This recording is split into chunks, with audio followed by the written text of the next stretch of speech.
Hey guys, tonight we begin with one of the most unwanted job descriptions in medieval Europe, the executioner. And that's saying something in a time when ratcatcher and full-time plague survivor were legitimate career paths, from swinging the sword of justice to being cursed, feared, and socially exiled. The life of a medieval executioner was a strange, brutal paradox. He was necessary, but never welcome. So before you get comfortable, take a moment to like the video and subscribe, but only if you genuinely enjoy what I do, and let me know in the comments where you're tuning in from and what time it is for you. It's always fascinating to see who's joining us from around the world. Now dim the lights, maybe turn on a fan for that soft background and let's ease into tonight's journey together. So you've just been born. Congratulations. You're the newest addition to a proud medieval family of executioners, that's right. While other babies are wrapped in linen and destined to become bakers, butchers, or if they're lucky, monks, you are gently placed in a cradle next to a wet stone and an axe. It's not a rattle you're shaking, it's a future in the Middle Ages. Execution was the job you applied for. There was no town hall resume submission. It was inherited like a really cursed family heirloom. If your father was the executioner, you were the next in line. Simple. No room for career changes, no hopes of becoming a traveling bard or a slightly sad shoemaker. Your path was laid out, and it ended at the chopping block. From the moment you're old enough to walk, you're already getting sighted by villagers. Other kids run from you, well. Adults lower their voices when you walk by, as if your tiny toddler hands are already soaked in symbolic blood. Spoiler, they are symbolically off course for now. You grow up in a house where the family dinner table conversations are less, "How was your day?" and more, "How many strikes should it take to get it clean?" There's no escaping it. Your toys include miniature gallows, and your bedtime stories involve phrases like drawing and quartering instead of happily ever after. And it's not just the job, it's the reputation. You could be the kindest, most literate, soft-spoken child in the kingdom, and people would still treat you like you sneak into homes at night, whispering threats to chickens. Your very surname might mark you. In some towns, entire family lines of executioners were labeled tracked and sometimes forbidden from entering churches, bakeries, or public baths. Hygiene and salvation. Not for you, buddy. There are perks. You'll probably never get bullied too hard. No one wants to mess with the executioner's kid. The fear is real. You might not be liked, but you will be respected in the same way people respect thunder or very sharp knives. So welcome to life. You didn't ask for this, but it's yours now forever. So you've just been born. Hooray. Bouncing baby. Bundle of joy, swaddled in wool, baptized in holy water, and immediately cursed. With generational trauma, you're the newest member of a family of executioners. Medieval society's most necessary yet least invited profession, while other children are destined to churn butter or one day inherit a sheep farm you've been born into. The one job that guarantees everyone will avoid you, like a coughing stranger. During a plague year, your future is set. Sharp metal public crowd stint. A lifetime of being the guy no one makes eye contact with, even when you're 6. And no, you don't get to choose. Executioner isn't something you apply to be. There's no medieval job fair with a booth that says love, justice, hete popularity, inquire within. If your dad swung the axe, guess what? You're swinging after puberty. Even as a toddler, villagers whisper when you pass. You haven't even committed your first decapitation, and you're already treated like you bite livestock. The blacksmith's kid gets candy, you get suspicious glances, and extra space in the pews. That is, if you're even allowed in church, and family dinners less. How was your day? And more. Did you remember to oil the gallows chain? Your bedtime stories don't feature redragons, unless they're being hanged for heresy. Your toys include miniature scalds. Your version of hide-and-seek usually ends in people hiding and never coming back. You can't even marry out of it. Most respectable families won't let their daughters within 5 feet of you, let alone the altar, which is probably fine since your family name has been whispered like a curse word for the past 3 generations. That's Carl's boy, you know, the one who swung 2 deep last winter, and sure there are perks. No one bullies the executioners. Kid, even thelical bully doesn't want to end up as practice. You develop a strong back, a steady hand, and a deadpan stare. That gets you out of most social events, which is helpful because you're never invited anyway. So there it is. You're not just you're branded. You didn't choose the axe life. The axe life chose you. And it's not letting go. By the time you're old enough to grow a beard or swing a training axe, you've already accepted one core truth. The town needs you, but they'd prefer you stay out of sight, preferably behind a curtain, a hill, or a moral veil of plausible deniability. As a medieval executionary, your society's walking contradiction. You do the work no one else dares to. Don't for that. You're rewarded with silenced suspicion, and the occasional terrified blessing from 10 feet away. People talk to you like you're a haunted well. Useful in a crisis, but deeply unsettling the rest of the time. Need Simeon publicly disemboweled. The town calls, you need someone invited to their daughter's wedding feast, not a chancellor. The final solution to every problem the sheriff doesn't want on his conscience. And yet once the deed is done and the head rolls into the hay, everyone suddenly remembers they had somewhere else to be. Usually anywhere that is annexed to you. In court records you're referred to as the Blade of Justice. In tavern gossipier, that creepy guy who probably talks to skulls. You could save a child from drowning, and someone would still whisper yes, but how many people has he chopped in half? To them you are both punishment and paranoia, a reminder that the law has teeth, big sharp public ones, and let's not pretend it's just the peasants. Even nobles turn their noses up. They'll pay you in silver and pat themselves on the back for upholding justice. But you'll never be invited to dine in their halls, unless it's Toadman straight proper. Acts form between courses. Best of all, if something goes wrong, let's say you botch an execution, or someone gets squeamish mid-torture, it's your head on the proverbial and possibly literal chopping block. The same crowd that cheered your last performance will turn on you faster than a spooch chicken. You're not a man, you're a tool, and everyone pretends you don't exist unless they need something violently moved. So yes, the town needs you, but they'd rather you come in through the back door, wear a hood, and leave before sunrise, while other boys are learning how to plow fields, shoe horses, or if they're especially blessed, read. Your education is a bit more specialized. You're not studying scripture or sewing techniques, you're learning how to sever spines in one clean stroke. Welcome to your childhood. Apprenticeship where precision isn't. Failure doesn't just cost lives, it ruins your reputation before you even get one. Your father or some grizzled older executioner with arms like tree trunks teaches you the sacred art of not messing up in front of a crowd, because while everyone may pretend they hate what you do, they absolutely will judge your form, footwork, and follow through, like it's the medieval Olympics. Your curriculum includes chopping techniques, because missing the neck by even an inch turns justice into a comedy show.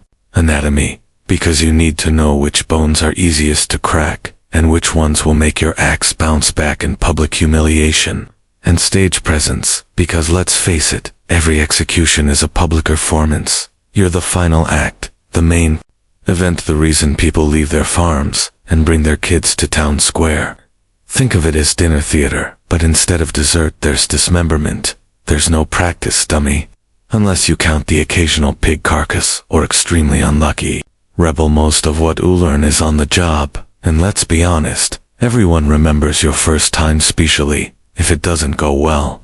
Especially if you freeze, or shake, or heaven forbid take more than one swing. Nothing haunts you like a half-beheaded criminal and an impatient crowd. You're trained to be calm, efficient, unshakable, but no one teaches you how to cope. There's no medieval HR department, no stress leave, no how to not think about severed heads, self-care scroll. You just sharpen your blade, swallow your guilt, and get ready for the next performance. And what do you get in return for your finely honed lethal expertise? Not admiration, not gratitude, just silence, maybe a few extra coins, and the lingering stench of death on your clothes and soul. You're not just trained to kill, you're trained to carry through it quietly. Picture this, it's a sunny morning, the market square is bustling, bakers are selling bread that smells vaguely edible. Blacksmiths are banging away with impressive confidence, and the butcher is enthusiastically waving a cleaver. Everyone is shouting prices, gossiping, living their little meaty vows. Then you show up, the crowd parts like you're carrying the plague in one hand and a severed head in the other. And to be fair, sometimes you are, but even when you're just there to buy turnips, people scatter like rats from a torch. You see, executioners were often forbidden or heavily discouraged from even entering public markets. In some towns you had to wait until after hours to buy food, and others, Yahoo, had your own special corner of shame, where vendors left your goods out for you to collect like a cursed medieval. Hey guys, tonight we begin with one of the most unwanted job descriptions in medieval Europe, the executioner. And that's saying something in a time when ratcatcher and full-time plague survivor were legitimate career paths, from swinging the sword of justice to being cursed, feared, and socially exiled. The life of a medieval executioner was a strange, brutal paradox. He was necessary, but never welcome. So before you get comfortable, take a moment to like the video and subscribe, but only if you genuinely enjoy what I do, and let me know in the comments where you're tuning in from and what time it is for you. It's always fascinating to see who's joining us from around the world. Now dim the lights, maybe turn on a fan for that soft background and let's ease into tonight's journey together. So you've just been born. Congratulations. You're the newest addition to a proud medieval family of executioners, that's right. While other babies are wrapped in linen and destined to become bakers, butchers, or if they're lucky, monks, you are gently placed in a cradle next to a wet stone and an axe. It's not a rattle you're shaking, it's a future in the Middle Ages. Execution was a job you applied for. There was no town hall resume submission. It was inherited like a really cursed family heirloom. If your father was the executioner, you were the next in line. Simple. No room for career changes, no hopes of becoming a traveling bard or a slightly sad shoemaker. Your path was laid out, and it ended at the chopping block. From the moment you're old enough to walk, you're already getting sighted by villagers. Other kids run from you, well. Adults lower their voices when you walk by, as if your tiny toddler hands are already soaked in symbolic blood. Spoiler, they are symbolically off course for now. You grow up in a house where the family dinner table conversations are less, "How was your day?" and more, "How many strikes should it take to get it clean?" There's no escaping it. Your include miniature gallows, and your bedtime stories involve phrases like drawing and quartering instead of happily ever after.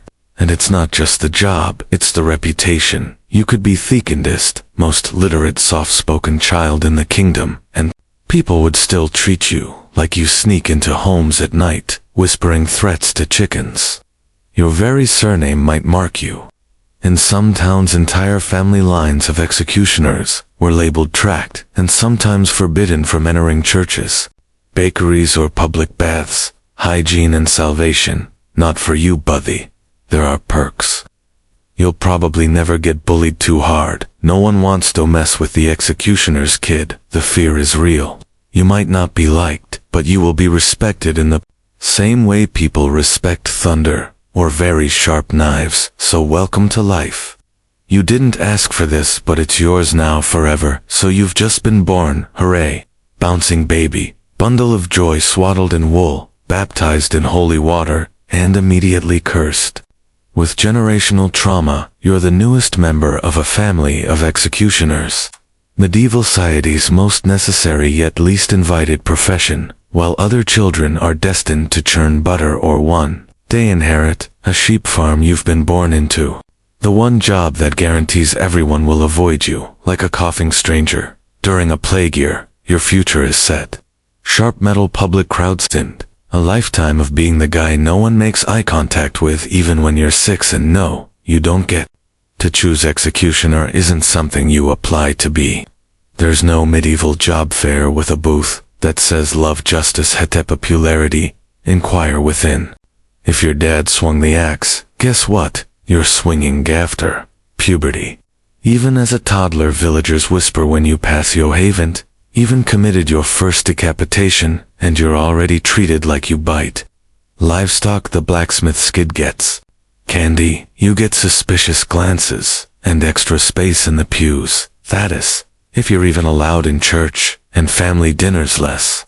How was your day and more? Did you remember to oil the gallows chain? Your bedtime stories don't feature redragons, unless they're being hanged for heresy. Your toys include miniature scalds. Your version of hide-and-seek usually ends in people hiding and never coming back.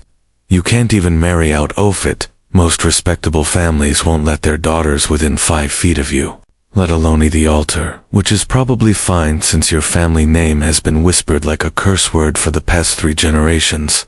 That's Carl's boy, you know, the one who swung too deep last winter. And sure, there are perks. No one bullies the executioners. Kid, even thelical bully doesn't want to end up as practice. You develop a strong back, a steady hand, and a deadpan stare. That gets you out of most social events, which is helpful because you're never invited anyway. So there it is. You're not just you're branded. You didn't choose the axe life. The axe life chose you. And it's not letting go. By the time you're old enough to grow a beard or swing a training axe, you've already accepted one core truth. The town needs you, but they'd prefer you stay out of sight, preferably behind a curtain, a hill, or a moral veil of plausible deniability. As a medieval executionary, your society's walking contradiction.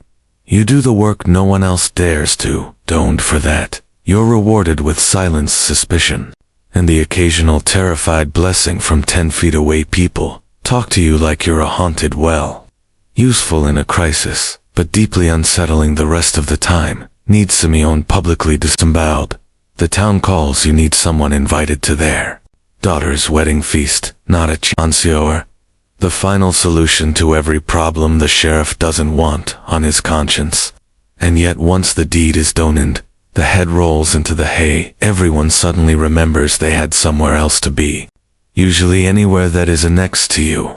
In court records, you're referred to as the Blade of Justice. In tavern gossipier, that creepy guy who probably talks to skulls. You could save a child from drowning, and someone would still whisper yes, but how many people has he chopped in half? To them you are both punishment and paranoia, a reminder that the law has teeth, big sharp public ones, and let's not pretend it's just the peasants. Even nobles turn their noses up. They'll pay you in silver and pat themselves on the back for upholding justice. But you'll never be invited to dine in their halls, unless it's Toadman straight proper. Acts form between courses. Best of all, if something goes wrong, let's say you botch an execution, or someone gets squeamish mid-torture, it's your head on the proverbial and possibly literal chopping block. The same crowd that cheered your last performance will turn on you faster than a spooch chicken. You're not a man, you're a tool, and everyone pretends you don't exist unless they need something violently moved. So yes, the town needs you, but they'd rather you come in through the back door, wear a hood, and leave before sunrise, while other boys are learning how to plow fields, shoe horses, or if they're especially blessed, read. Your education is a bit more specialized. You're not studying scripture or sewing techniques, you're learning how to sever spines in one clean stroke. Welcome to your childhood. Apprenticeship where precision isn't. Failure doesn't just cost lives, it ruins your reputation before you even get one. Your father or some grizzled older executioner with arms like tree trunks teaches you the sacred art of not messing up in front of a crowd, because while everyone may pretend they hate what you do, they absolutely will judge your form, footwork, and follow through, like it's the medieval Olympics. Your curriculum includes chopping techniques, because missing the neck by even an inch turns justice into a comedy show. Anatomy, because you need to know which bones are easiest to crack, and which ones will make your axe bounce back in public humiliation. And stage presence, because let's face it, every execution is a public performance. You're the final act, the main event, the reason people leave their farms and bring their kids to town square. Think of it as dinner theater, but instead of dessert there's dismemberment. There's no practice, dummy. Unless you count the occasional pig carcass, or extremely unlucky rebel. Most of what you learn is on the job, and let's be honest, Everyone remembers your first time, especially if it doesn't go well. Especially if you freeze, or shake, or heaven forbid take more than one swing. Nothing haunts you like a half-beheaded criminal and an impatient crowd. You're trained to be calm, efficient, unshakable, but no one teaches you how to cope. There's no medieval HR department, no stress leave, no how to not think about severed heads. Self-care scroll. You just sharpen your blade, swallow your guilt, and get ready for the next performance. And what do you get in return for your finely honed lethal expertise? Not admiration, not gratitude, just silence, maybe a few extra coins, and the lingering stench of death on your clothes and soul. You're not just trained to kill, you're trained to carry through it quietly. Picture this, it's a sunny morning, the market square is bustling, bakers are selling bread that smells vaguely edible. Blacksmiths are banging away with impressive confidence, and the butcher is enthusiastically waving a cleaver. Everyone is shouting prices, gossiping, living their little meaty vows. Then you show up, the crowd parts like you're carrying the plague in one hand and a severed head in the other. And to be fair, sometimes you are, but even when you're just there to buy turnips, people scatter like rats from a torch. You see, executioners were often forbidden or heavily discouraged from even entering public markets. In some towns you had to wait until after hours to buy food, and others, Yahoo, had your own special corner of shame, where vendors left your goods out for you to collect like a cursed medieval.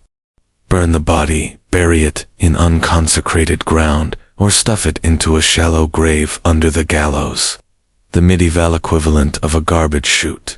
No funeral, no ceremony, just the faint hope that the local dogs don't dig it up and you don't get gloves, or soap, or a break. You are effectively the sanitation department of death, the final cleaner of synthesis, janitor of justice, and no one thanks you. In fact, the same people who cheered the execution now avoid you even harder, because you smell like ash and indriels. There are also the side jobs, torture.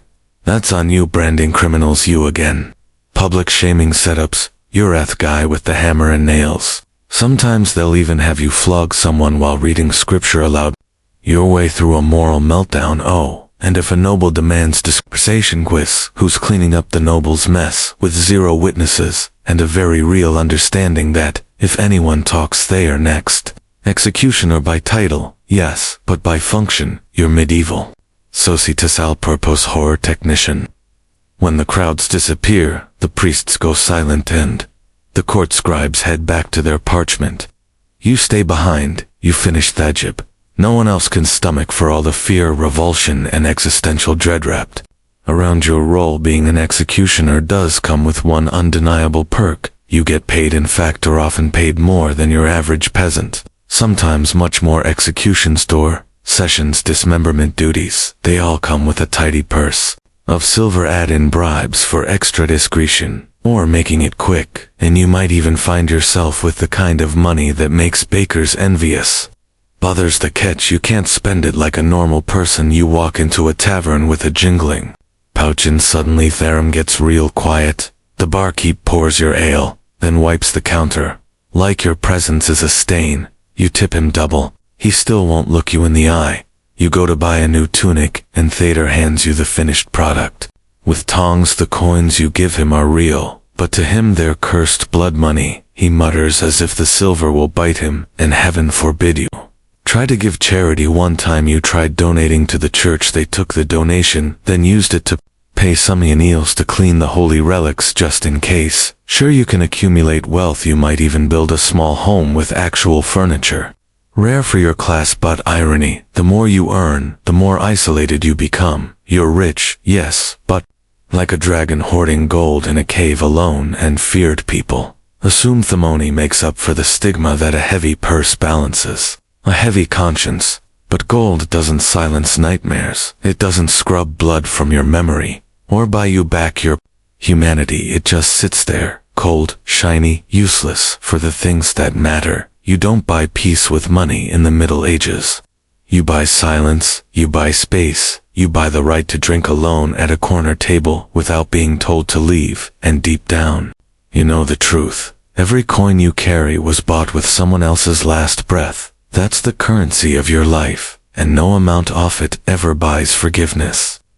In a town of maybe a few hundred people, everyone knows who you are. They know your name, your house, your footsteps, your job, and most importantly, your shadow. They whisper it, that's him. They murmur it, Asu, pass executioner.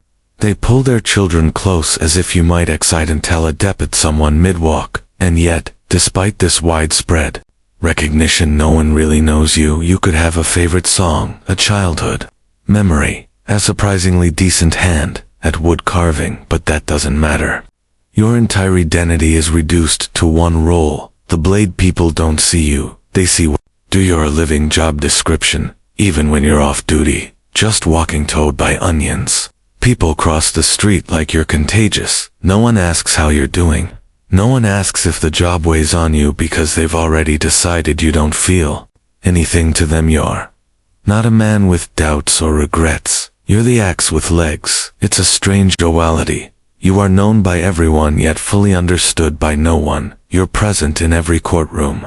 Sentence, every hushed bedtime story, every moral lesson, whispered to misbehaving kids, but never really invited into the world you serve. When you walk into the tavern, voices quiet. When you leave, they rise again. You hear laughter, but never with you, always after you've gone. There's no how was your day.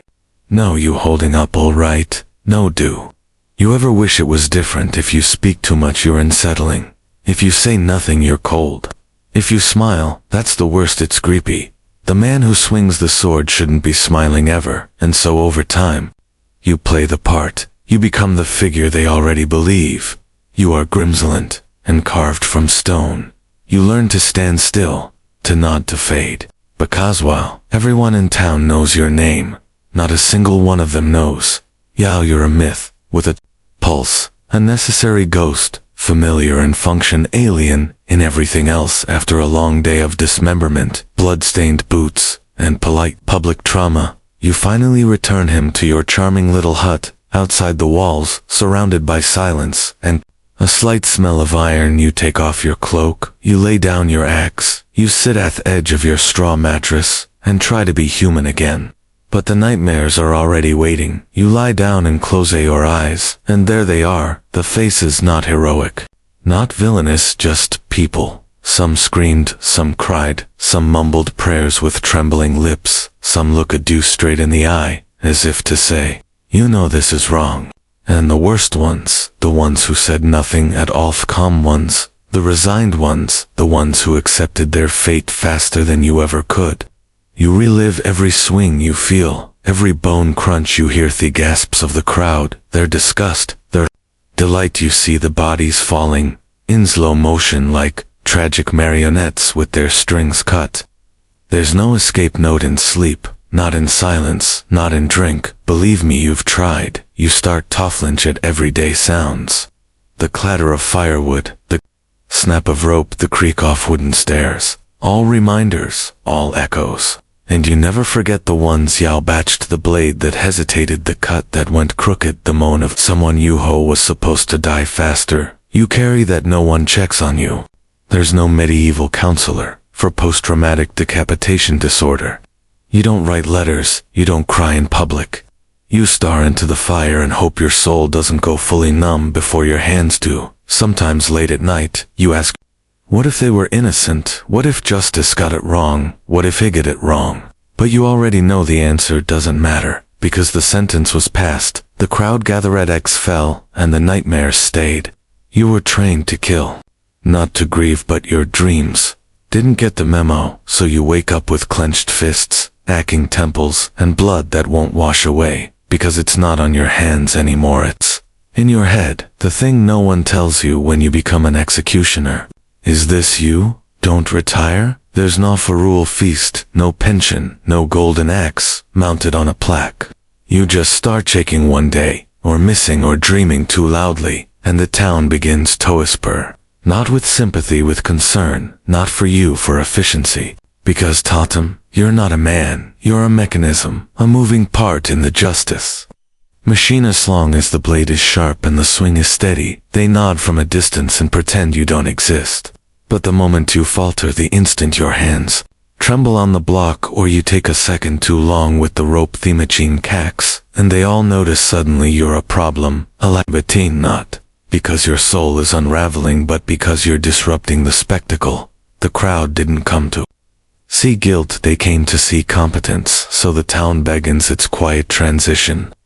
Maybe a younger man, your apprentice, your son, your distant cousin, starts handling smaller jobs, a flogging here, a branding there, then a hanging. No one tells you you've been replaced, you simply start getting fewer summons. The coin slows the stairs, change from fear to faint pity, the most dangerous kind of pity, because it means they've stopped needing you, and when you're finally forgotten, it's not by accident, it's design.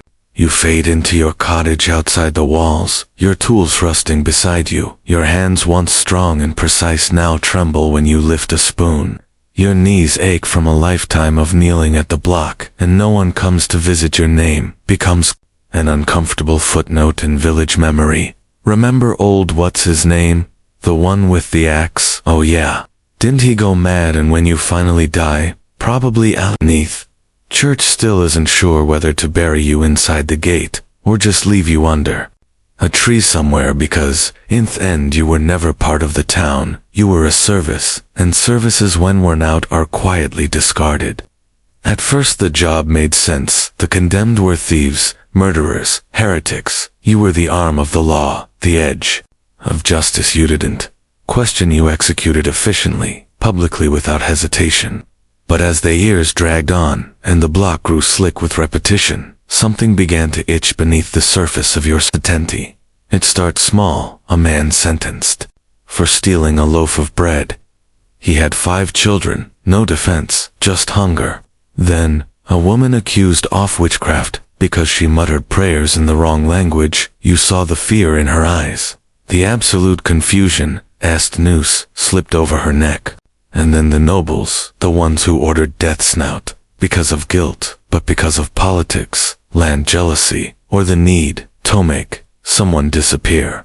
You start to realize you're not just burying criminals, you're burying secrets. The executioner's block becomes a filter, one that sifts out the inconvenient, the poor, the powerless, and you're the final stamp, Theon, who makes it irreversible. You want to believe in law, in structure, in right and wrong, but the voices that once declared guilt so confidently now ring hollow. You've heard the crowd cheer as a man screamed, you've seen magistratesse's glances like merchants haggling over a soul, and you were always told Idis, not your place to judge, you only carry out the sentence.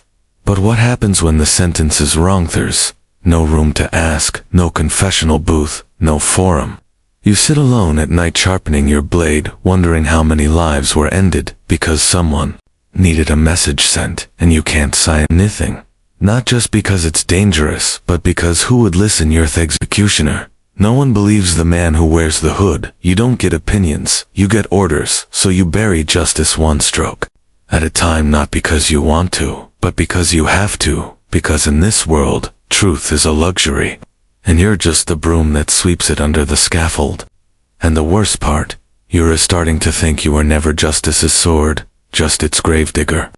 You spent your life in service, not to glory, not to gold, not even to justice, just to duty, the grim blood-soaked kind no one talks about at feasts.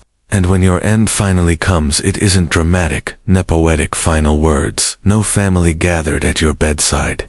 Just a cough that doesn't go away. A slow fade in a straw-stuffed bed that still smells faintly of iron and damp rope. One final breath, and that's it. No bells toll, no priest, Rochesto. Your side no one weeps, your body is found by a local boy, or maybe not found at all until the smell becomes a problem. The town clerk marks your passing in one sentence scribbled on the back of a tax ledger. Executioner, deceased, replacement pending. There's no funeral procession, no carved headstone, maybe a wooden mark-harif. Someone remembers, but it won't last the winter. You're not buried in the churchyard, of course. You're laid in Theoreth outside the gates, the same gates you were never allowed to pass through in life. Executioners, after all, were ankly and tainted useful. Disposably were the one who buried hundreds, and yet no one truly buries you.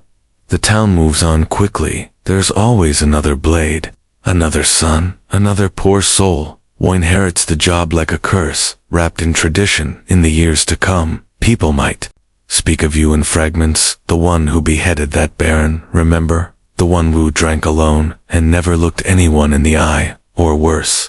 What was his name again? Your legacy isn't stories, or children, or peace, it's silence, it's absence, it's the space you filled that no one wants to talk about. And Maybeth, it's fitting, you spent your life ensuring the guilty were forgotten. You just didn't realize you'd be forgotten with them, so in the end your death mirrors your life, necessary, but never mourned. Because in medieval society you were never meant to be remembered, you were meant to be endured, and now you're finite.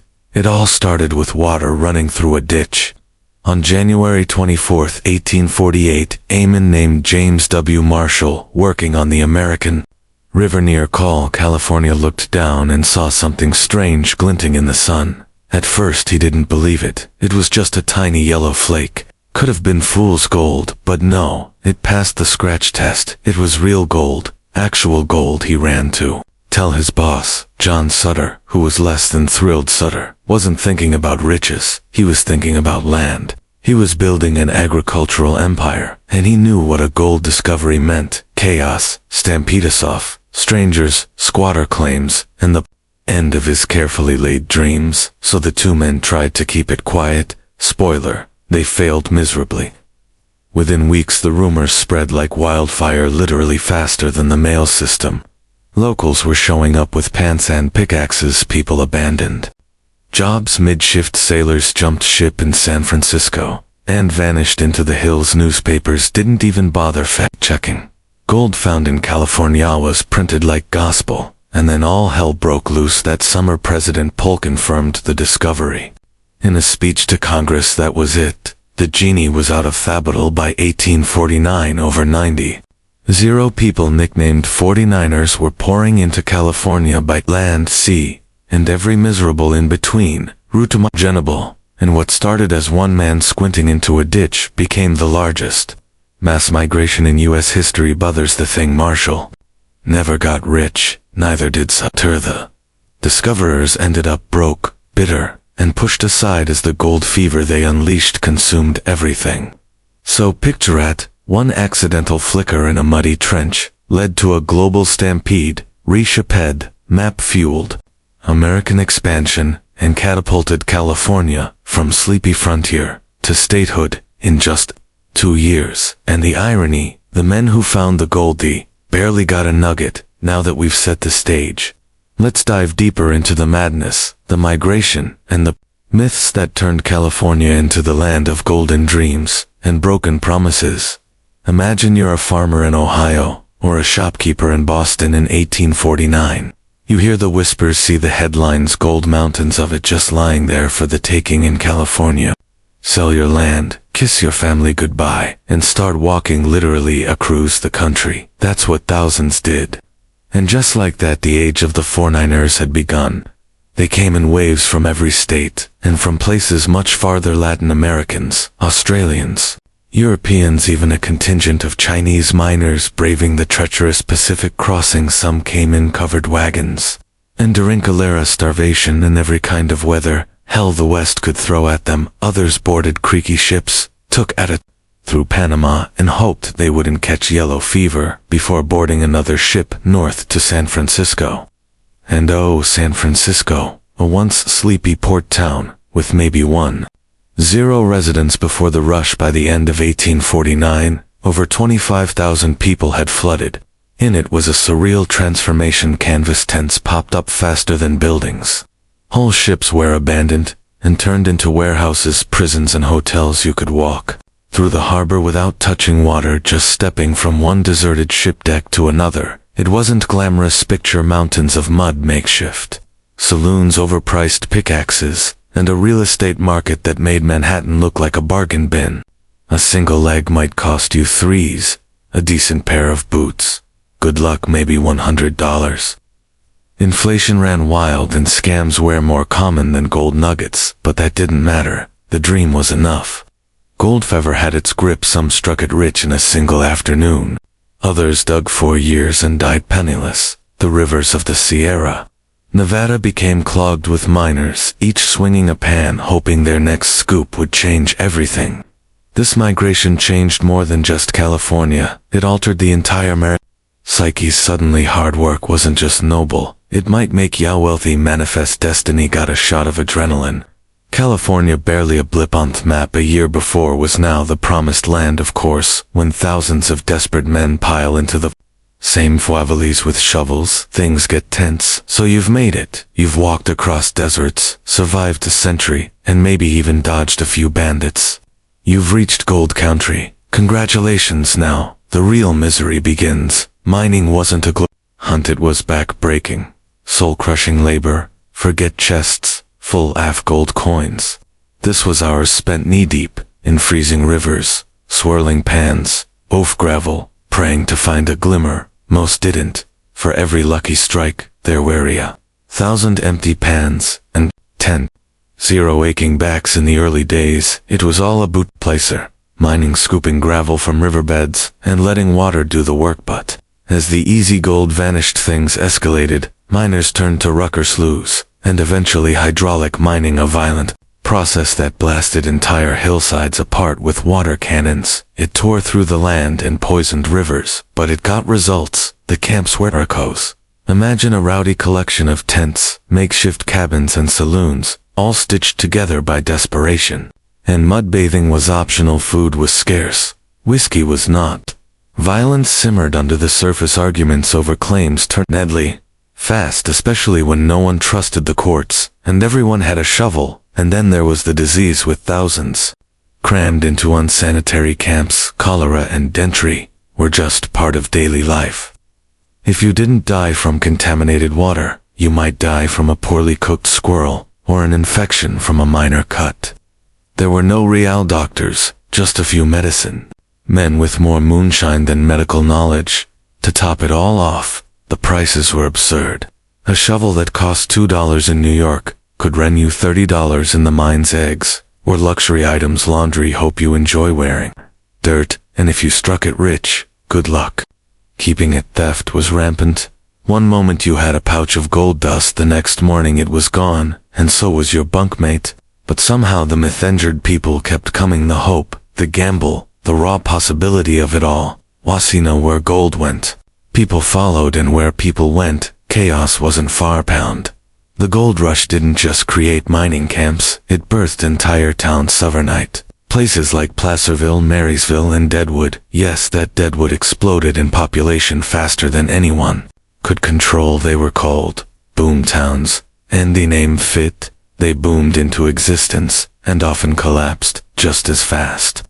These were places without laws, without real government, and often without a moral compass. Judges were rare, sheriffs were rarer.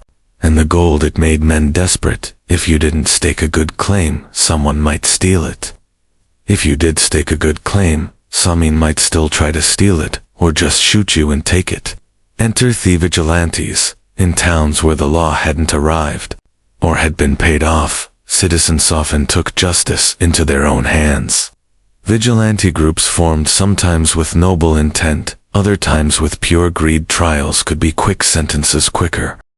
If someone was caught stealing gold, or cheating at cards, they might be hanged from the nearest tree, without so much as a trial. It wasn't justice, it was convenience. The saloons were the nervous centers of these towns. Gambling, drinking, brawling, and the occasional excite and Talgan shot were all part of the soundtrack. And if you were looking for company, the soiled doves, women who'd followed their ash westward, ran the bordello, charging premiums for their companionship and surviving in a world heavily tilted against them. Still, not everyone was lawless. Many tried to build real communities. Churches sprang up, schools opened, and newspapers began circulating. San Francisco even formed a committee of vigilance to root out corruption, and ended up becoming more powerful than the actual government. One strange detail: gold wasn't always used for buying things. It was too easy to shave off. Instead, people traded in gold, dust literally measured by tiny brass scales on the bar counter. A pinch might get you a meal, a full pouch, a night you might not remember. But boomtowns weren't built to last. Once the gold read up, so did the population. Many towns were abandoned, becoming ghost towns almost overnight. While prospectors chased dreams of wealth, others paid a price that was far higher than gold, the California gold rush wasn't just a story of fortune, it was also one of displacement, violence, and racial injustice. And the first to suffer were the Native American tribes. California's indigenous people, Shad, lived in the region for thousands of years, but once the rush began they were driven from their lands with brutal speed. Forests were cut down, rivers poisoned by mercury and sediment, and hunting grounds overtaken by miners and boomtown tribes were forced into servitude under the guise of apprenticeships. Others were outright massacred. State-sanctioned militia campaigns were even funded to remove native populations. It was nothing short of a disaster. In just 2 decades, California's native population plummeted by nearly 90%, and then came the waves of immigrants, especially the Chinese. By the early 1850s, tens of thousands of Chinese laborers had arrived in California. Most intended to work, earn money, and send it home to their families. But what they got instead was suspicion, racism, and harsh taxes. In 1850, California passed a foreign miners tax targeting the Chinese specifically. They were banned from owning land, from testifying against white men, and cordoned from mining without paying extortion-level fees. Yet, despite these barriers, many Chinese miners endured. They formed tight-knit communities, reworked in and claims, and even built the backbone of future infrastructure, laying tracks for the transcontinental. Just a few years later, Mexican and Latin American miners were also pushed out, often violently.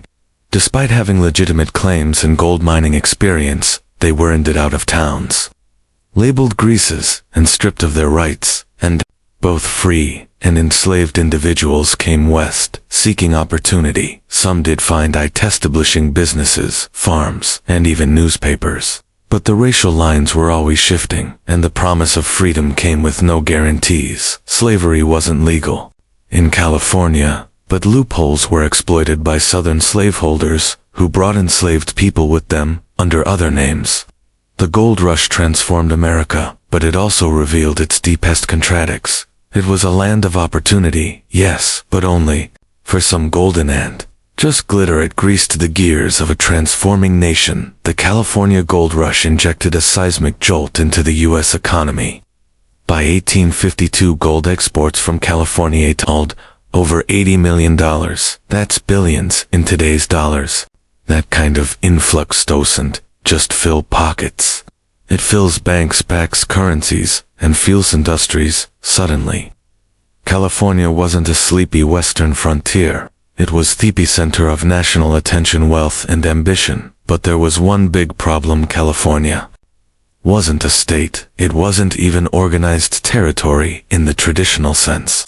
It had been acquired in 1848, after the Mexican-American War, but governance was a mess. The sudden flood of settlers made it clear something had to be done, and fast. So in 1850, just 2 years after the first gold nugget was found, California became the 31st state. That's warp speed for us, expansion, and unlike many other western territories, it bypassed the awkward adolescent years as a territory straight to statehood. No waiting in line, but there was a catch. California was admitted as a free state, banning slavery.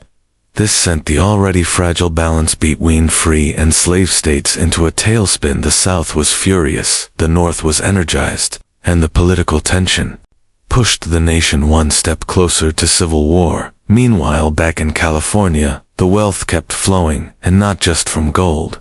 Entrepreneurs realized that the miners were the real gold mine. A German immigrant named Levi Strauss began selling tough canvas pants that miners couldn't tear through, and invented blue jeans. Leland Stanford sold supplies to miners before going on to help build the Transcontinental Railroad, and found Stanford University. That railroad, by the way, became the artery connecting California's gold to eastern markets. Before the railroads, it took months to reach California by land or sea, with trains a matter of days. The gold rush didn't just spark economic growth, it sparked infrastructure, commerce, and a boom in western migration. And while California grew richer and more connected, the U.S. realized something else: whoever controlled the West might just control the future.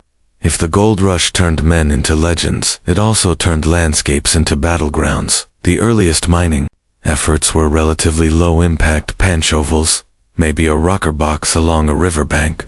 But as the surface gold ran out, miners turned to more aggressive myths. That's when things got ugly. By the mid-1850s, hydraulic mining arrived. Picture this: massive nozzles called monitors shot water with enough pressure to blast entire hillsides apart. Entire mountains were turned to mud slurry in the hunt for tiny flakes of gold. It was fast, efficient, and utterly divesting. Trees were flattened, hills disappeared.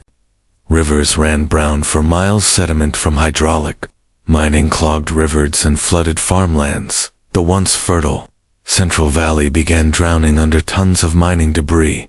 The Sacramento and San Joaquin rivers overflowed, not just from rainfall, but from the unnatural buildup of displaced earth. Crops died, towns flooded, fish populations collapsed. It wasn't mining, it was slow-motion environmental warfare. Miners also used mercury to help separate gold from sediment. It worked, but the mercury didn't disappear. It seeped into soil, flowed downstream, and poisoned ecosystems. To this day, mercury from the gold rush era is still found in California's waterways. Nearly 2 centuries later, eventually the destruction became impossible to ignore. In the 1880s, a group of Central Valley farmers sued a hydraulic mining company in a case that became a national landmark: Woodruff vs. North Bloomfield Gravel Mining Company.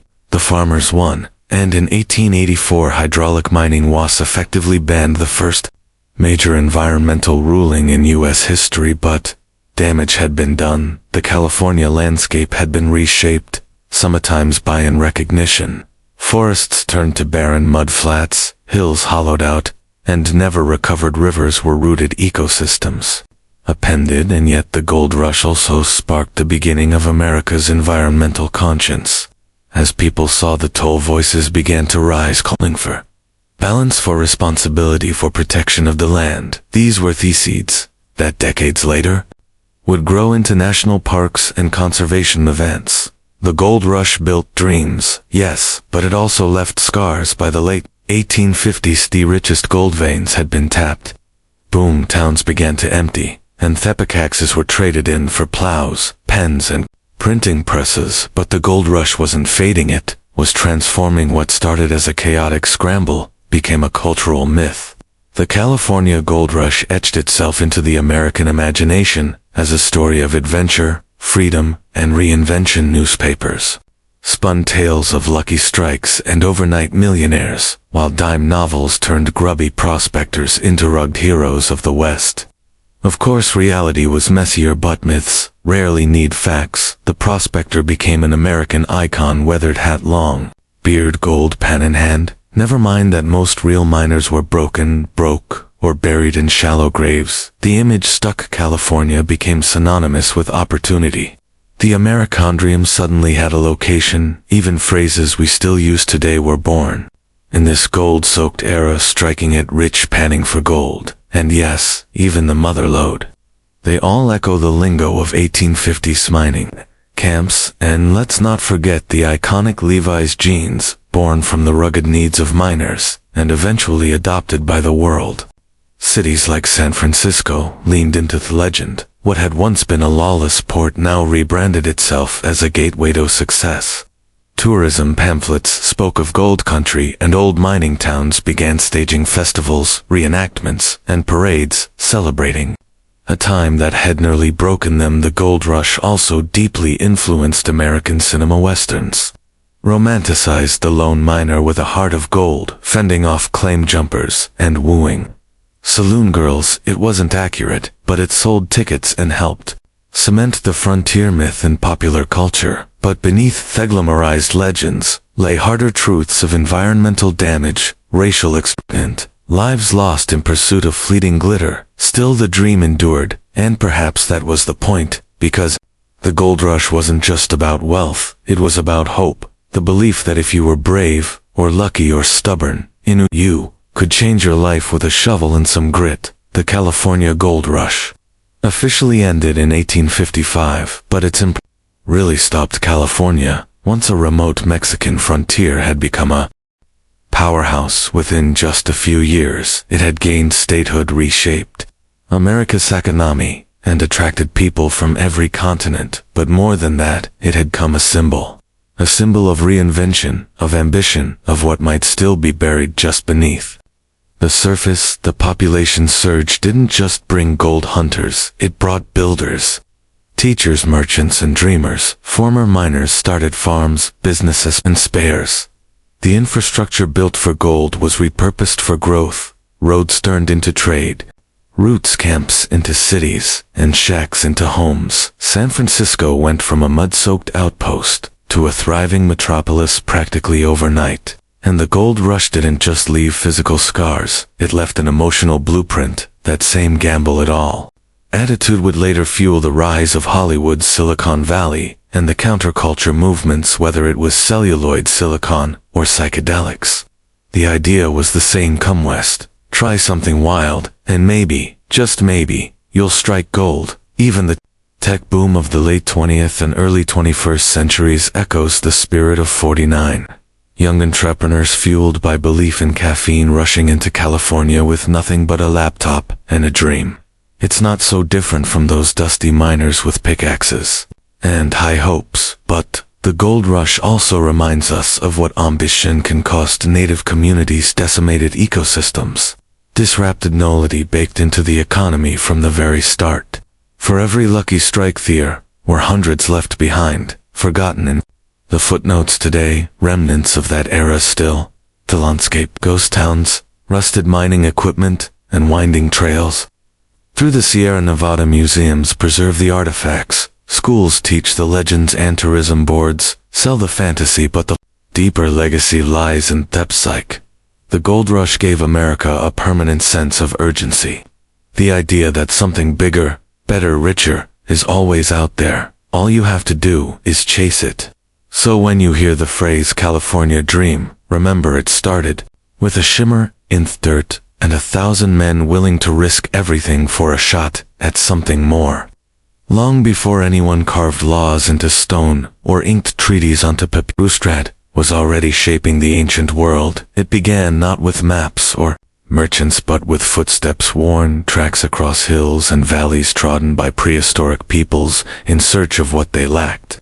Long before the Silk Road, the Amber Road, or the Spice Route, there were trails of salt stone and survival. Imagine a time before writing, before cities, when humans lived in scattered tribal groups bartering goods out of necessity. One village had flint and a Thor had shells, a third had access to salt, a precious preservative in a world without refrigeration. Somehow those items moved, traded hand to hand, tribe to tribe, across vast and difficult terrain. And the evidence is clear. Obsidian from Anatolia shows up in Neolithic dig sites hundreds of miles away. Baltic amber turns up in graves as far south as Mycenaean Greece.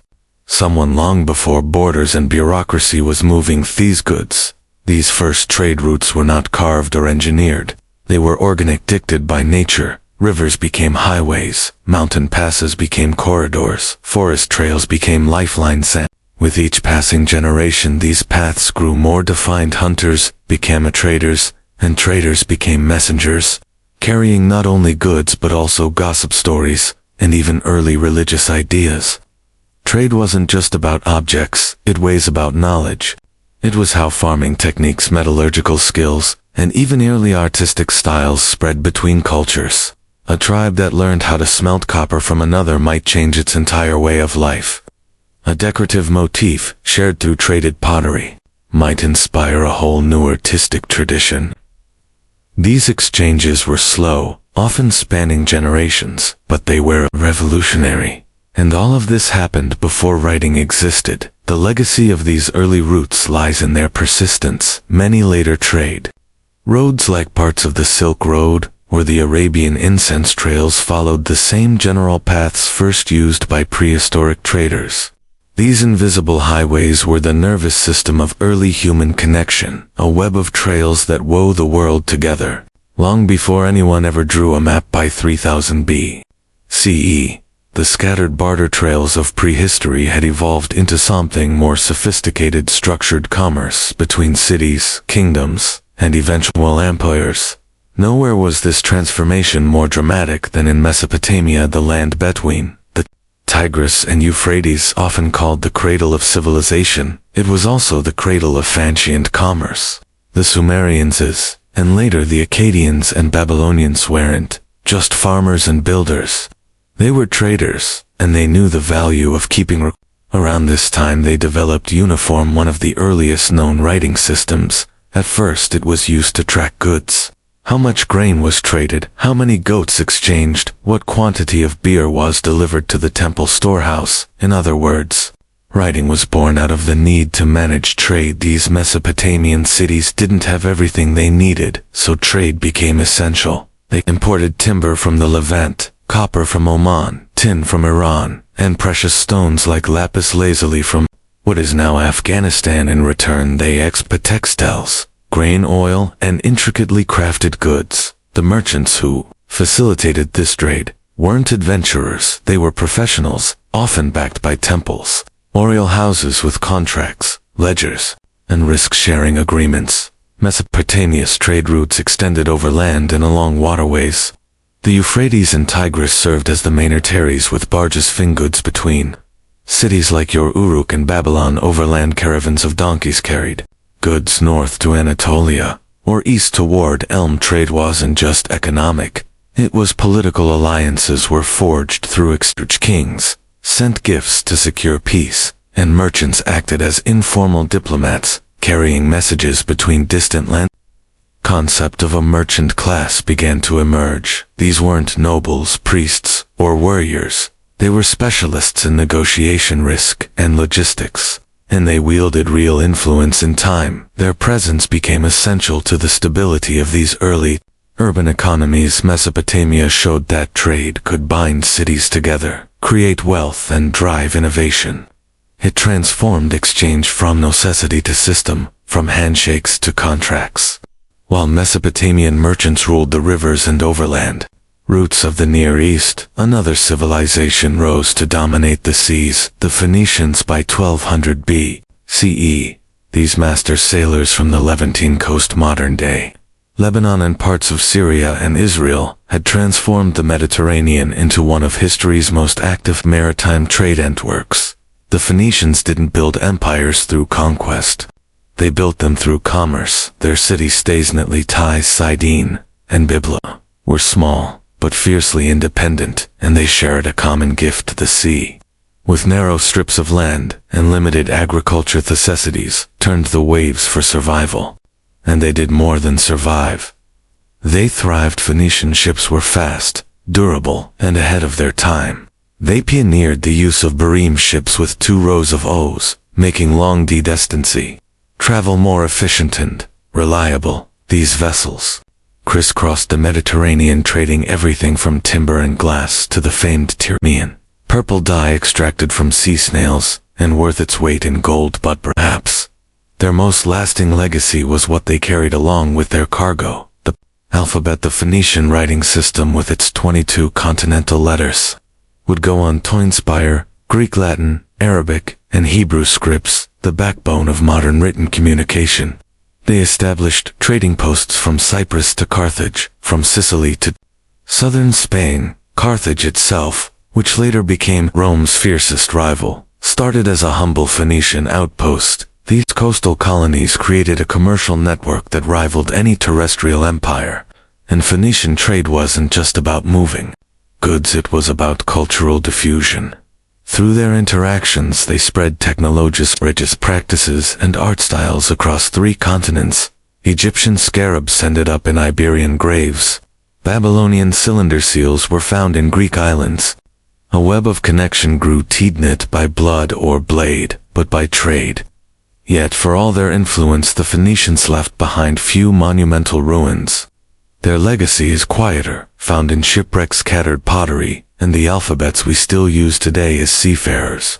Like the Phoenicians turned the Mediterranean into a commercial superhighway, another equally vital network was thriving far from the coast, across the vast deserts of North Africa and the Arabian Peninsula. These were the trade routes of camel caravans, ancient highways etched into sand where survival was earned. Milibimile, the desert may seem like a barrier, but for ancient traders it was a corridor. Long before paved roads, camel caravans connected Sub-Sahara and Africa with North Africa, the Levant, and Arabia. These routes moved gold, salt, frankincense, ivory, slaves, and stories. The camel, known as the ship of the desert, made Etal possible. Domesticated around 1000 BCE, the dromedary camel could endure scorching heat, travel days without water, and carry loads of up to 600 lbn. North Africa, the trans-Saharan trade routes flourished between kingdoms like Ghana, Mali, and later Songhai. These are not barren wastelands. They were networks of oases, market towns, and fortified caravans arise, where traders rested, watered their camels, and exchanged goods under starlit skies. Gold from the Niger River basin traveled north, often traded weight for weight with salt, a vital. In the tropics, salt from the Sahara was cut into massive blocks and transported south, forming the Bakbanaf empires. Meanwhile, in Arabia, the incense trade was booming. Frankincense and myrrh, harvested in southern Arabia, modern Yemen, and Oman, were highly praised in Egypt, Mesopotamia, Greece, and Rome for their use in temples, medicine, and burials. Caravans traversed the Arabian desert along routes like the Incense Road, stopping at cities such as Petra and Mecca. Long before Islam's rise, these weren't quick trips. Some caravans took months, even years. Traders faced sandstorms, bandits, and extreme dehydration. But the rewards were enormous. Cities like Timbuktu, Gao, and Duba grew rich and influential, serving as hubs of wealth, culture, and learning. With desert trade lacked in monuments, it made up for in resilience. These routes connected continents, empires, and faiths. They stitched together Africa, Arabia, and beyond one hoofprint. At a time no ancient trade network captured the imagination or reshaped the world quite like the Silk Road. Spanning over 4,000 meters from China to the Mediterranean, it wasn't a single road, but a tangled web of caravan trails, mountain passes, and river crossings that wove together the destinies of entire civilizations. It began in earnest during the Han Dynasty around the 2nd century BCE, when the Chinese Emperor Wu sent envoy Zhang Chen westward in search of allies. What he found instead was opportunity. The discovery that distant peoples were eager for China's most luxurious export, silk, lightweightable, and practically glowing. Silk became a sensation across Central Asia, Persia, and eventually Rome, where senators paid fortunes to wear it, and then nervously declared it decadent and dangerous. But silk was just the beginning. East met West in the form of goods, ideas, and even diseases. From China came porcelain, tea, and paper. From India, auspices, gemstones, and Buddhism. Persia offered carpets, glacier, and horses. Rome and later Byzantium exported wine, olive oil, and fine metalwork.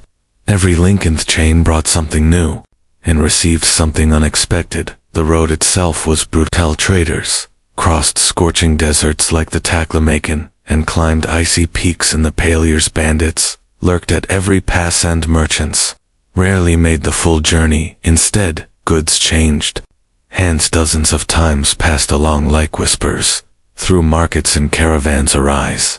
Cultural exchange flourish alongside commerce. Monks, missionaries, and musicians traveled these paths, spreading philosophies and fables. The Silk Road didn't just carry merchandise, it transported mathematics, astronomy, medicine, and art. The spread of Buddhists from India into China and beyond is one of the Silk Road's most profound legacies. Cities like Samarkand, Kashgar, and Dunhuang became cosmopolitan centers, where languages mixed and temples stood side by side. Inter-empires rose and fell around, controlling key stretches of the route, from the Parthians to the Sogdians to the Mongols. And then came the Black Death, likely carried along these same routes in the 14th century, reminding the world that trade also moves what we can't see. While the Silk Road carried caravans across mountains and deserts, the Indian Ocean offered a liquid superhighway, one that was faster, cheaper, and in many ways even more influential by 10,000 BCE. The Indian Ocean trade network was already humming with activity connecting East Africa, Arabia, India, Southeast Asia, and eventually China in a vast web of commerce and culture. Unlike the chaotic of land routes, the Indian Ocean had a rhythm. The monsoons. These seasonal winds were predictable, one direction in summer, the opposite in winter. Skilled sailors learned to ride these wind cycles, allowing for planned round trips across vast distances, thanks to the monsoon system. A merchant ship could sail from East Africa to India, load up with goods, and return months later, with time to spare. What did they carry? Everything from India: black pepper, cotton textiles, ivory carvings, and later sugar and indigo from Arabia. Mere horses and dates. East Africa offered gold slaves and exotic animal products. Southeast Asia traded in spices, nutmeg, cloves, and cinnamon that were so valuable they could be worth more than gold per ounce. This wasn't just about raw materials, it was about ideas.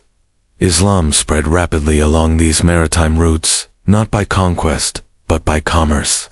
Muslim merchants established communities in Indian ports on the Swahili coast and as far east as Indonesia. Local rulers often converted for economic advantage, embedding religion into trade ports like Calicut and Zanzibar, and Malacca became multi-ethnic melting pots. You could hear Arabic, Tamil, Swahili, and Chinese spoken in a single market. These weren't backwaters, they were global hubs. Centuries before globalization became a buzzword, ship technology also advanced rapidly. The dhow, with its triangular sail, became the vessel of choice. Agile and fast Chinese junks, massive ships with multiple decks and watertight compartments, later joined the mix, especially under the voyages of Admiral Zhang Ho in the 15th century. What made the Indian Ocean trade special wasn't just its scale, but its collaboration.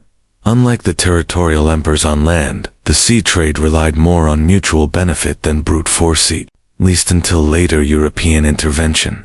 As trade routes matured, powerful empires began to realize something crucial. Controlling the road meant controlling the wealth. From the Persian royal road to Rome's stone highways to the mountainous trails of the Inca Empire, these overland routes became tools, not just of commerce, but of dominance, diplomacy, and statecraft. Let's start with the Achaemenid Persians. By the 5th century BCE, their royal road stretched over 1,600 meters, from Susa to Sardis. It was the logistical backbone of their empire, allowing messengers, soldiers, and merchants to move rapidly across 3 continents. Stations were placed every few miles with fresh horses, and guards. A royal courier could cover the entire road in just over a week, unheard of, 4th time, and along with messages. Merchants flowed to paying tolls that filled imperial coffers. Next came Rome, whose obsession with roads was legendary. All roads lead to Rome wasn't just a saying, it was supposed. Roman roads were feats of engineering, laid with stone-cambered for drainage, and marked by milestones. The Via, begun in 312 BCE, connected Rome to southern Italy, and became the prototype for a network that eventually spanned over 250,000 meters. These roads allowed for fast troop deployment, tax collection, and yes, trade goods from the provinces flowed into the heart of the empire. Egyptian grain, Spanish silver, Syrian glass, and African ivory. Far across the ocean, another road empire flourished, the Incas. Without wheels or horses, they built one of the most astonishing road systems in the world. The Chapek-Nayan or Inca road spanned over 24,000 meters through the Andes. It linked the empire's mountainous spine from Colombia to Chile. Runners called chasquis relayed messages, and small goods sacro suspension bridges and steep cliffs. The Incas used llamas for transport and imposed strict control over who could use the road, ensuring state dominance over trade. In all these empires, roads weren't just about movement, they were about control. They allowed rulers to project power, enforce taxation, and regulate commerce. Traders used them, but always at the pleasure of the state. By the fall of Rome and the rise of medieval kingdoms, many ancient trade routes had decayed or been abandoned, Yet the desire for connection and profit never disappeared. In fact, the medieval period saw old roots revived and new ones forged by a surprising cast of characters: religious pilgrims, crusaders, merchant guilds, and ambitious vicissitudes. Religion was a powerful motivator. Pilgrimage routes across Europe like the Camino de Santiago became arteries of movement. Pilgrims weren't just carrying faith, they carried money, supplies, stories, and even new ideas. Inns, markets, and towns grew along these sacred paths, and local economies boomed. Spiritual devotion kept people moving, and commerce followed. Meanwhile, Islamic empires to the east were thriving. The Abbasid Caliphate transformed cities like Baghdad and Damascus into glittering trade centers. Muslim merchants expanded trade into Sub-Sahara and Africa, Central Asia, and even China, linking the Islamic world too. The revived Silk Road Arabic became the lingua franca of trade across 3 continents. In northern Europe, the Hanseatic Liga merged a powerful alliance of merchant cities like Lübeck, Hamburg, and Bruges. They controlled the flow of goods across the Baltic and North Seas, trading salt, first grain, and timber. With their own navy and legal systems, they weren't just traders, they were an economic superpower. Italian city-states like Venice and Genoa took trade to the next level. Position perfectly between East and West, they became middlemen for luxury goods arriving from Asia via the Eastern Mediterranean. Spices, silks, and precious stones flowed through their ports, enriching powerful merchant families like them. Then came the Crusades. While they failed to reclaim the Holy Land, they succeeded in reopening and expanding east-west connections. European crusaders returned not just with scars, but with silk spices and new appetites. The result, a booming demand for Eastern goods and renewed interest in the overland and maritime trade routes that could deliver them. Guilds emerged to protect local economies, and standardized trade markets became fairs. Fairs became towns, towns became cities. Trade wasn't just reviving, it was institutionalizing. By the late 15th century, the world was on the verge of a dramatic transformation. The age of ancient trade routes was giving way to a new era, one driven by sales cannons and global ambition. But the foundation for this shift had been laid over millennia, on the backs of camels, ox carts, and merchant ships, guided by Esters. The explosion of maritime exploration led by Portugal and Spain was not the beginning of global trade, but its acceleration. Vasco da Gama's sea route to India in 1498 bypassed the land-based Silk Road, entirely undercutting Middle Eastern middlemen and redrawing the economic map. Suddenly spices, silks, and porcelain flowed straight from Asia to Europe, faster, cheaper, and on a scale never before seen. Colonial empires soon followed. The Portuguese set up trading posts from Mozambique to Malacca. The Spanish sailed west and discovered the Americas, where gold and silver were extracted in vast quantities and shipped across oceans. The Dutch and English weren't far behind, founding East India companies that acted like governments with armies, navies, and monopolies on entire trade networks. Ancient land routes, like the Silk Road, faded in importance, but their legacy endured in infrastructure and commerce. Trade hubs like Samarkand and Constantinople, Thouta retained echoes of their former glory. New cities rose from their legacy. Amsterdam, London, and New York, built on the same principles of connectivity and commerce. Modern trader routes, railroads, highways, air corridors, and undersea cables still trace the patterns established by ancient traders. Globalization may be powered by algorithms and cargo ships today, but its DNA comes from Phoenician sea lanes, Roman roads, and Indian Ocean monsoons. And the influence isn't just economic. Religions, technologies, even diseases, all followed the trails. After traders, the compass, the printing press, algebra, coffee, Buddhism, none of these spread without commerce. Trade didn't just move goods, it moved history. So next time you see a container ship glide across the ocean, or a freight train rattle past, Remember, it's not just steel and cargo, it's the echo of a Silk Road caravan, the shadow of a Phoenician galley, the pulse of humanity, forever in motion, chasing not just profit, but connection. Tulum is not your typical ancient Maya city. While most Maya centers are buried deep in the jungle surrounded by dense forest and hidden temples, Tulum rises dramatically above the Caribbean Sea, perched on a limestone cliff overlooking turquoise waves. It's a postcard scene with a powerful history. Ozarcard coastal outpost that stood watch over both the land and the sea, located on the eastern edge of the Yucatan Peninsula in what is now Quintana Roo, Mexico. Tulum was one of the last major cities built and inhabited by the Maya. Its peak came relatively late, between the 13th and 15th centuries CE, during the post-classic period, just before the Spanish arrival, but Despotite's late bloom. Tulum left an outsized mark on Maya history. Its name means wall in Yucatec Maya, a reference to the thick limestone barrier that encloses city on three sides. The fourth side, that's the open Caribbean Sea, stretching gently eastward. This combination made Tulum uniquely defensible and symbolically significant. According to some accounts, the city may have originally been Caladamur, meaning City of the Dawn, likely in reference to its perfect alignment with rising sun from its cliffs. Maya lookouts could spot merchant canoes gliding in from Cuba Bees, and even Honduras. Tulum was a key node in a complex maritime trade network dealing in obsidian, jade, salt, honey, textiles, and dried fish. It connected land cities like Cobra and Chichen Itza to the sea, and its wealth flowed through both canoes and caravans. But Tulum wasn't just a trade hub, it was a spiritual stronghold.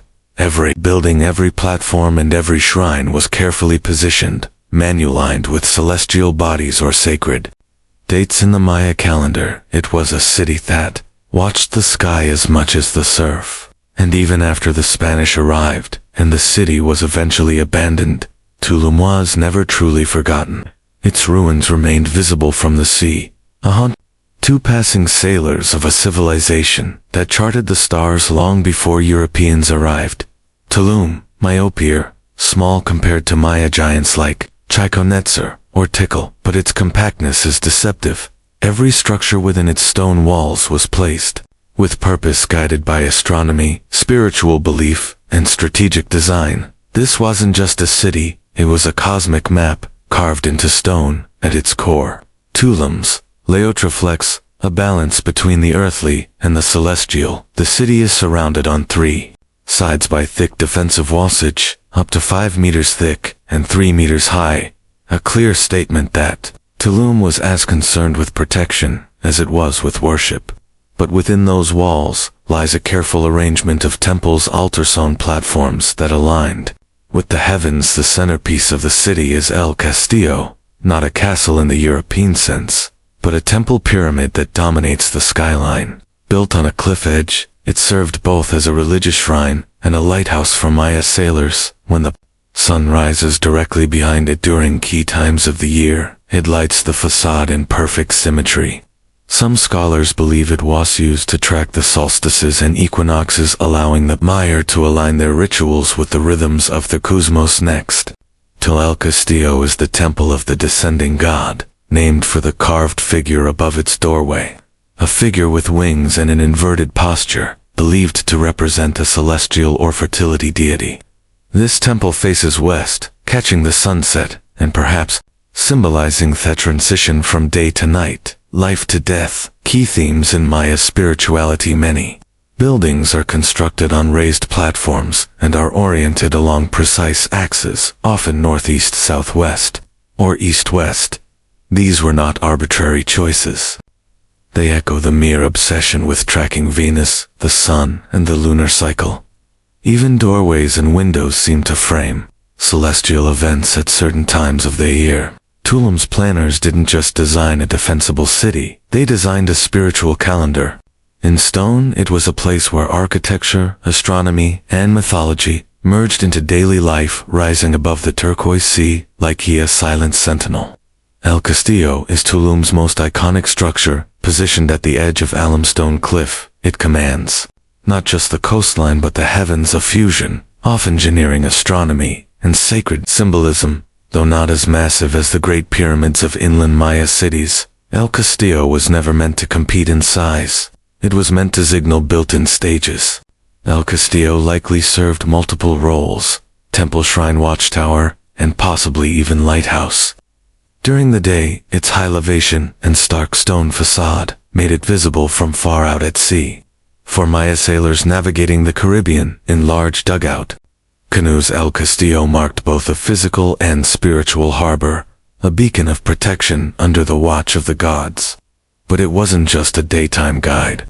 At night, fires may have been lit within the temple atop the structure, paired with small windows, and aligned with seawood gaps in the reef. The glow could be used to help mariners safely reach Tulum's shore through narrow breaks in the coral. This would make El Castillo one of the earliest examples of a lighthouse-like structure in the Americas. Religiously, El Castillo was likely dedicated to the diving god, or the descending god, a celestial figure connected to Venus, the planet that played a central role in Maya cosmology. The Maya believed Venus influenced warfare, agriculture, and the calendar structures, like El Castillo, were used to track its appearances in the sky during specific dates in the solar and Venusian calendars. The sun would rise or set directly in line with the temple, bathing it in radiant light, a moment of cosmic synchronization. The temple itself is modest in size but elevated for maximum visibility. Its stairways and Nikasagas rituals were held atop, where priests performed ceremonies visible from the plaza and coastline below. Unlike massive ceremonial complexes inland, El Castillo wasn't about grandeur, was about function, guiding ships, channeling solar energy, and connecting the sea with the sky. Tucked near the center of Tulum's ceremonial core is one of its most fascinating and spiritually charged buildings, the Temple of the Frescoes. Unlike the imposing height of El Castillo, this structure draws the eye not through scale, but through detail. It's a multi-level temple complex, rich with symbolism, iconography, and some of the finest surviving Maya murals. On the Yucatan coast, the temple served a dual purpose: as a shrine and as an observatory. The upper level likely functioned as a ritual space for priests, while the lower chamber housed painted murals and stone carvings that brought Maya cosmos to life. Though weather and time have eroded many of the original pigments, enough detail remains to offer a stunning glimpse into Maya spiritual thought. Inside the fresco depict a pantheon of gods, deities, and supernatural creatures. Most prominent among them is the descending god, often shown upside down, a rare and intriguing figure in Maya art. This god, associated with Venus fertility, and possibly disappears in multiple places throughout Tulum, reinforcing his importance to the city's identity. The murals also show scenes of creation, underworld journeys, and cosmic battles. Sky bands, earth monsters, and celestial symbols swirled together in a painted narrative that reflected the Maya view of a multi-layered universe. For the Maya, the world was divided into three parts: the heavens above, the earthly realm, and the watery underworld below, all of which appear in these fresco in striking visual form on the exterior. The temple is adorned with stucco masks and niches, some of these likely held offerings. Oars, mill idols, columns support the portico, giving the structure an almost Greco-Maya appearance, a rare architectural feature in this region. Astronomically, the Temple of the Fresqua, thought to have been aligned with key solar events. Windows and sightlines may have marked solstices or equinoxes, helping priests maintain the sacred calendar. It was both a house of worship and a timekeeping device, as functional as it was beautiful. Among Tulum's sacro structures, none is more enigmatic than the Temple of the Descending God. Modest in scale but rich in symbolism, this temple is dedicated to one of the most mysterious deities in the Maya pantheon, a figure depicted upside down, wings or headdress flared, descending from Theavans. His image appears throughout Tulum, suggesting a guardian presence, a celestial overseer of the city, perched between sea and sky, located just to the west of El Castellati. temple stands atop a small platform. It features a single-room sanctuary with a narrow stairway and a prominent niche above the doorway, and there in the niche is the defining garment, the stucco relief of the descending god. Head first, knees bent, arms outstretched, as though mid-flight or mid-fall. No one knows his true name, but scholarship linked him to Kinich-Ao, the sun god, or possibly to a bee deity, revered for its role in pollination and honey production, essential elements in Maya agriculture and ritual.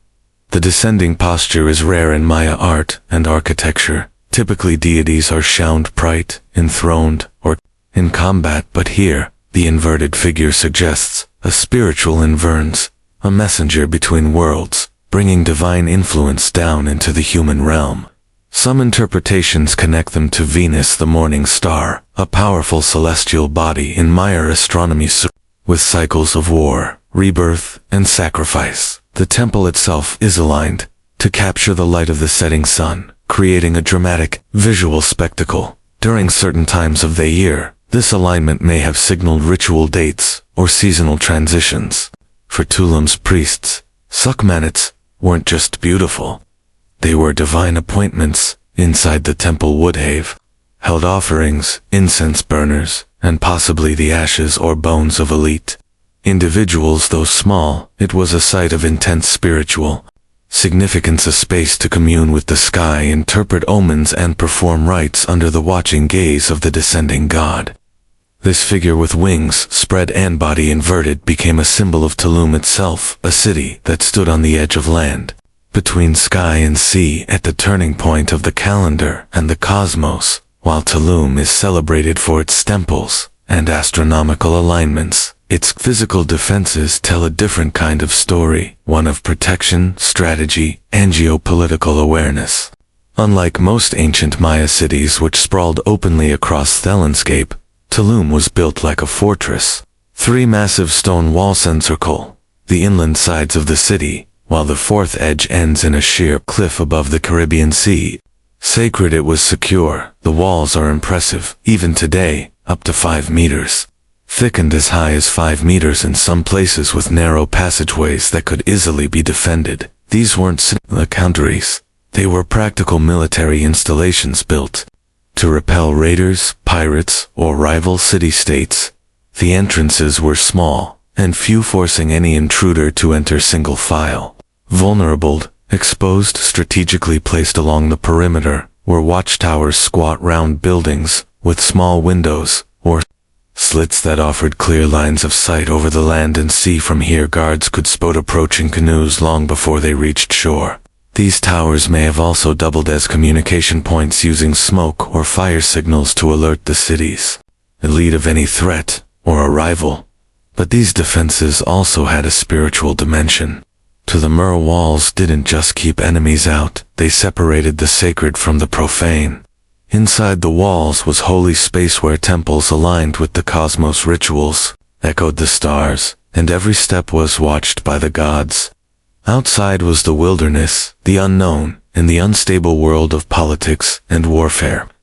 The positioning of Tulum also gave it incredible control over both land and sea routes. It lay along the Maya coastal trade network, a major artery for goods moving up and down the Yucatan Peninsula. Salt, honey, jade, obsidian, and cacao passed through its gates. Any merchant sailing the coast would see Tulum's cliffs desolate long before they reached it, a reminder of its power and protection. In Tulum's strength and sanctity were never far apart.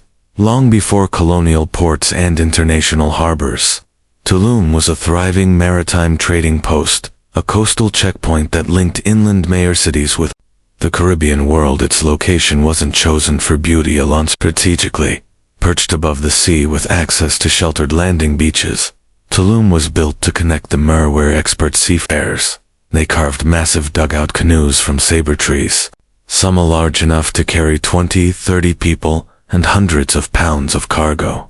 These vessels paddled up and down the Yucatan coastline, traveling as far as modern-day Honduras to the south and the Gulf Coast of the north, with prevailing currents and consistent trade winds, Maya merchants followed well-established maritime routes that turned Tulum into a key stop. Goods flowed in from every direction.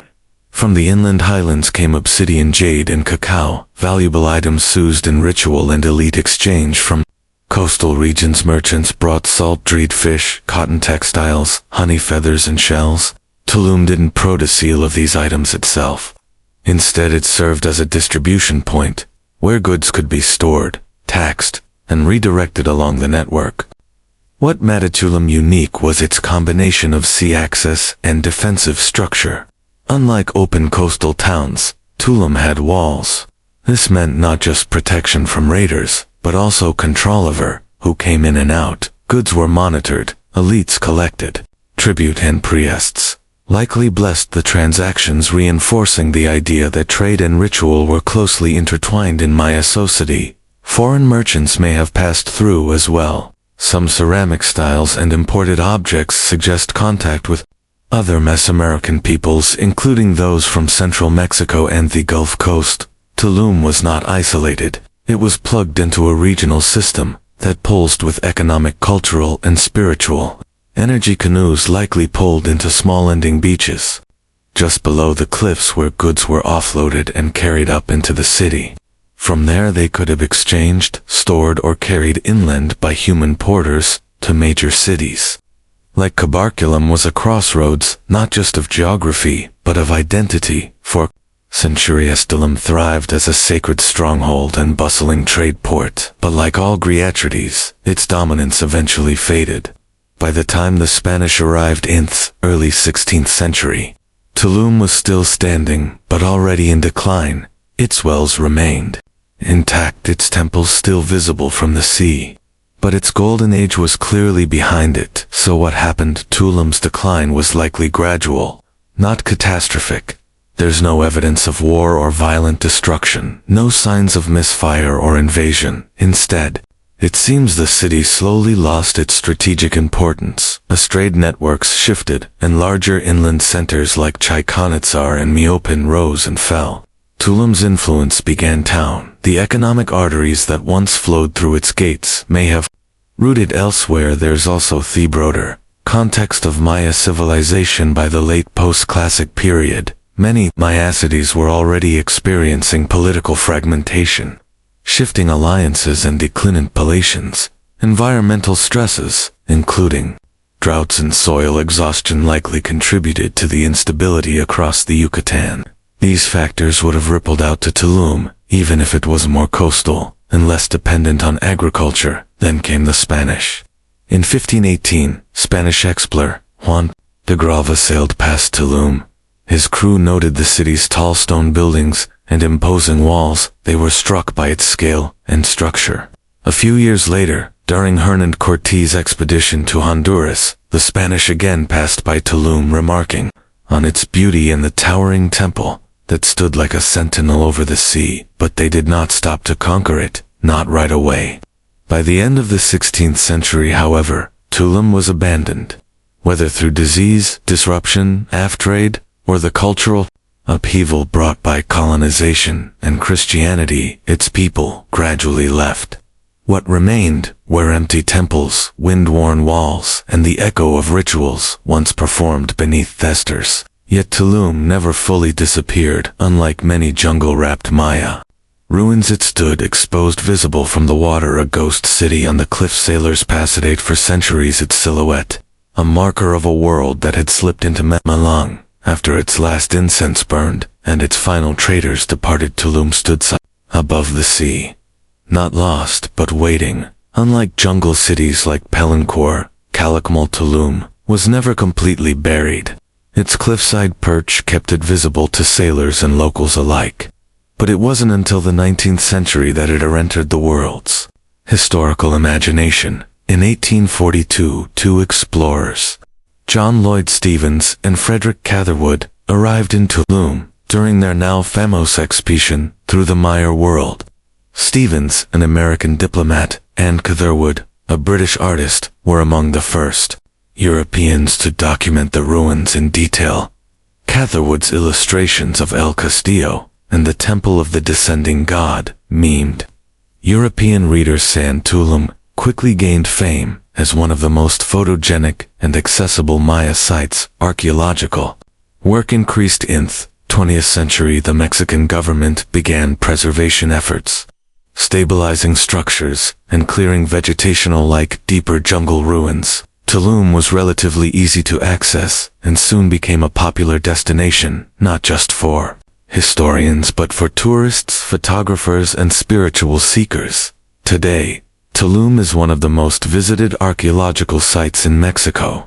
Thousands walk through its stone gates each day, past temples that once aligned with the stars and walls that once defended sacred ground. Visitors stand where Maya priests once charted Venus in the sky and where sailors once saw the city emerge like a vision from the waves. Yet the real magic of Tulum lies in what it continues to reveal.